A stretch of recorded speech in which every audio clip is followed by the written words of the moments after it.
Hello friends, আসসালামু আলাইকুম। সবাই কেমন আছেন? আশা করি বরাবরের মতোই সবাই ভালো আছেন। তো এখানে আসছিলাম, ঘুরতেছি, বেড়াইতেছি, ভালোই লাগতেছিল। লেকিন আমাকে ছাতা ছাড়া আমি হাঁটতে পারতেছি না, আমি ছাতা নিয়ে হাঁটতে হইতেছে আর এসব চিপা চাপার মধ্য দিয়া। এই যে এটা হয়েছে নদী, নদী কে কিনার মে আয়া ये बारिश के मौसम ये मौसम की बारिश। কালকে রাতে দেখছি এখানে মেয়েরা আয়সা মানে ছোটো ছোটো বাচ্চাদের সাথে মেয়েরা তো আছে, আবার বুড়া বুড়িও আছে। তো বুড়িরা কী করছে, এরা তো শক্ত করে ধরে বসে আছে, মরে গেলে চলেই গেলাম।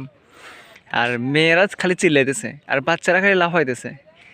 আচ্ছা, আমি চিন্তা করতেছি বুড়ো বুড়ো মানুষ কেন এখানে আসে এগুলাতে উড়ে। এখনও পর্যন্ত 50 বছর 60 বছর হয়ে গেছে, তাও এগুলা শখ যায়নি। কিন্তু আমি এখানে থাকছি একটা দিন, আমি এটাতে উঠি নাই, একটা দিন এটাতে উঠি নাই, একটা দিন ওটাতে উঠি নাই, আমার কোনো ইচ্ছা করে না। মানে আমার কোনো শখ নাই। কী করবো এখানে, উঠবো কী হবে আমি সেটা জানি, ওখানে কী হবে সেটাও জানি।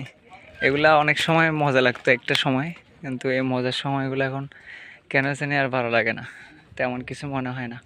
তাছাড়া আমি তো এখানে আসছি প্রায় এটা সপ্তাহখানেক ধরে দেখতেছি মেলাটা, কিন্তু যে যার বাড়ি এখানে, তার বাড়িটা হচ্ছে যে মেলার পেছনে, যে এখান থেকে দেখা যাচ্ছে এই গাছগুলোর পেছনে।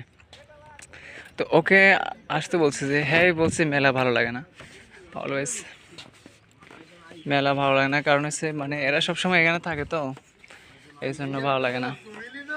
তো আমাদের এখানে পাহাড় যেহেতু কাছে, তো আমাদের পাহাড়ও ভালো লাগে না, ঝর্ণাও ভালো লাগে না তেমন একটা, বছরে 5 মাসে একবার দুবার যাওয়া হয় না। এই সিস্টেম, মানে যার কাছে যেটা তার কাছে সেটার মূল্য কম থাকে, এই আর কি।